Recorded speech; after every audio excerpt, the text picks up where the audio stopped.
I slid into the tail end of Generation X, halfway through 1979 in New York City. My introduction to life was tenuous. While cleaning excess phlegm from my newborn throat with a plastic tube, the attending nurse inadvertently punctured a hole in my esophagus with a plastic.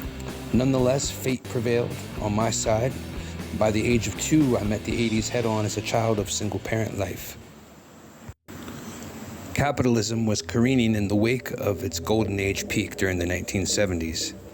The media functioned as cultural curriculum, equal in impact to reading, writing, and arithmetic.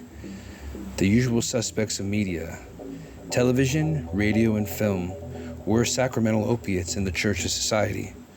We sat in mesmerized obedience as timeless tragedies and iconic mythologies were brought to our attention in the safety and convenience of our collective living rooms.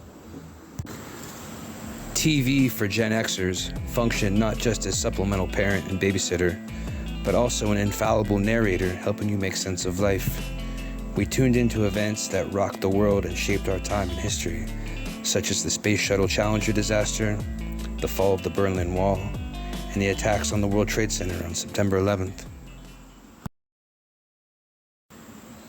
Radio was still a potent force during the 80s and 90s.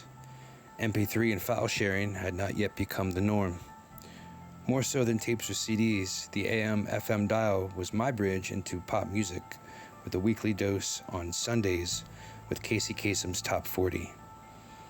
Television had won more hearts and minds, but it was one of the defining moments of adolescence when I was sitting in the car on the way to baseball practice in April of '94 when it came across the dial that Kurt Cobain had been found dead. However, the undisputed biggest deal in the entertainment industry was going to the movies. Renting films on VHS had its moments, but could never equal or surpass cinema.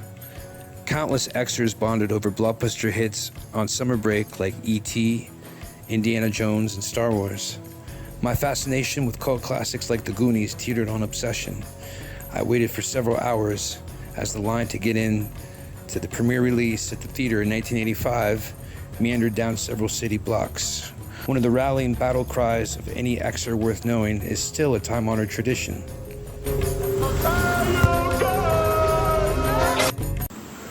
Remains embedded in our generational psyche. Athletes, movie stars, and musicians were the irrefutable royalty of our upbringing. The denizens of Gen X Mount Olympus included household names like Michael Jordan, Madonna, Axl Rose, Harrison Ford, and Michael J. Fox. The inexhaustible supply of idealized stories we were weaned on led us to believe that things always turned out okay, and the good guys always win. This inevitably fed into the trademark cynicism and signature snarkiness of my generation, personified in films like Reality Bites, High Fidelity, Singles, and The Breakfast Club. Something shifted in the psyche of the American dream by the time the Rodney King story and ensuing riots in Los Angeles unfolded in 1992. Before the end of the 20th century, we would see the degradation of various cultural mores, icons, and institutions. President Clinton's sex scandal, the O.J. Simpson murder trial, another renowned athlete, Pete Rose, banned permanently from Major League Baseball, and heavyweight champion of the world, Mike Tyson, convicted of rape, as well as a litany of sex abuse scandals from priests in the Catholic Church. We saw the advent of kids murdering their fellow students at the Columbine High School massacre in Colorado.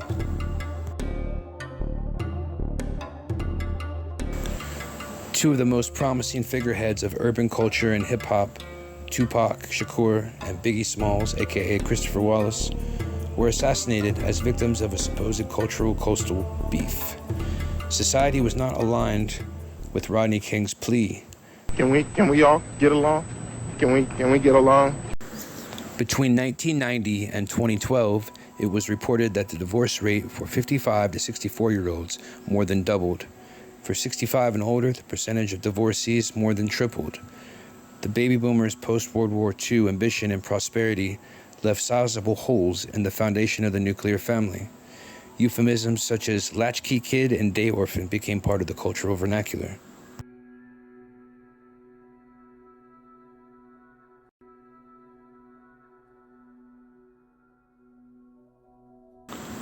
The rampant materialism and divorce frenzy of the 70s and 80s would be a catalyzing influence in the rise of counterculture becoming mainstream.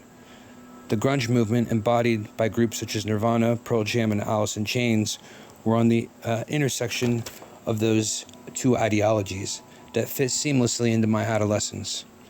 Kurt Cobain and grunge ushered me out of childhood romance with things like baseball and video games and brought me to a bona fide platform to engage the world of a young adult. Counterculture was now the currency my sphere of influence traded in.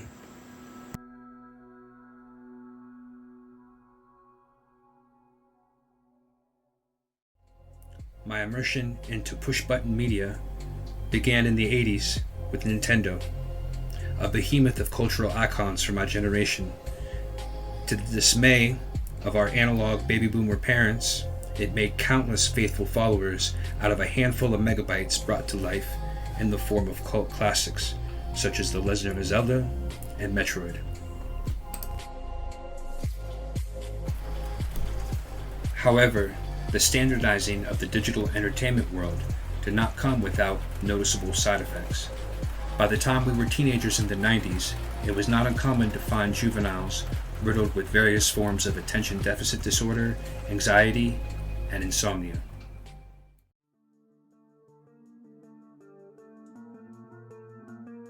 We were the chosen rejects. Less than a few months after the end of freshman year, I was 15 years old and a card-carrying member of the counterculture movement. Long hair and tie-dye t-shirts adorned with gnarly knotted hemp necklaces, hacky sacks, and hip packs stuffed with contraband. The summer of '94 was soaked in rite of passage rituals and coming-of-age forays into manhood. Blotter acid and Pink Floyd, flannel shirts and cigarettes, weed and guitar. I had arrived and was acknowledged by the world at large as part of the new heresy. My baby boomer father commented that the world I was pledging allegiance to was highly exploited, but it was too soon for me to grasp the commercialization of alternative. New York Times called Sub Pop Records and talked to a woman there who just started making up words. They were trying to find out what the inside secret dope was. What was the hip language? And I was like, why don't you just give me a word and I'll give you the grunge slang for it. She just started making stuff up. A lot of it was kind of stuff that she used for herself, just for laughs. And next thing you know, it's on the cover of the New York Times, and everybody around here is just giggling and snorting. If they're lame enough to try to scrutinize this totally stupid thing, why not fuck with them? And then put, in the caption below, flannel shirt, $85.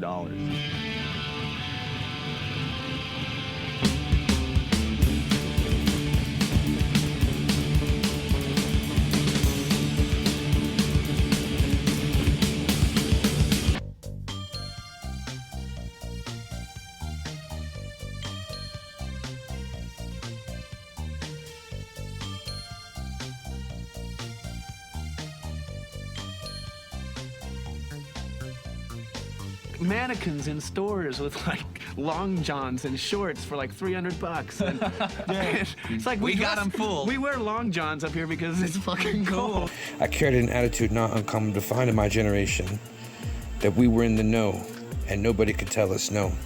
I am primitive. I am original. Different. I am good. I am grounded. I am your worst nightmare. I am an individual. I'm unpredictable. I am strength. I am. I am my choices. I am me. I am. The John and Lorena Bobbitts, the Jim and Tammy Faye Bakers, the Bill Clintons and Monica Lewinskys, the Pee Wee Hermans, the O.J. Simpsons, they were the ones who needed to get their act together.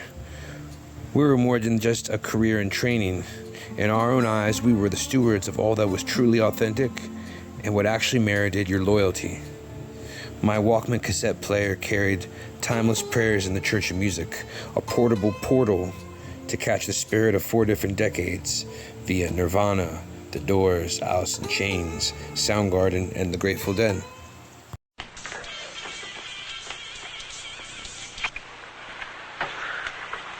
It's yours? No, Mother said she found it in your closet. I don't know. One of the guys must have what?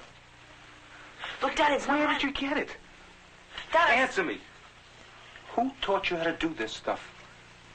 You, all right? I learned it by watching you. Parents who use drugs have children who use drugs. No patience for sobriety was Gen X's response to establishment propaganda like highly mocked programs such as Dare and Just Say No.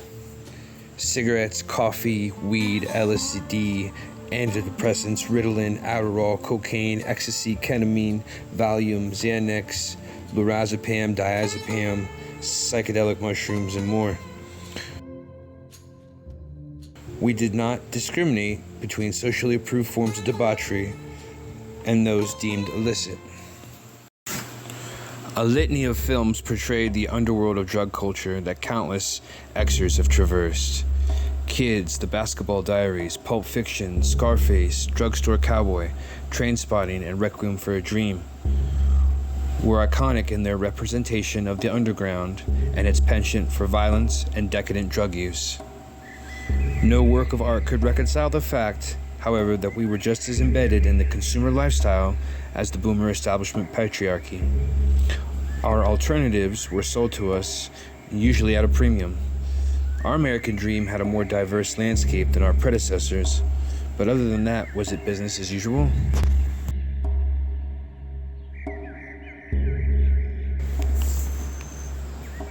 It would be our affinity with technology that would set us apart from our parents.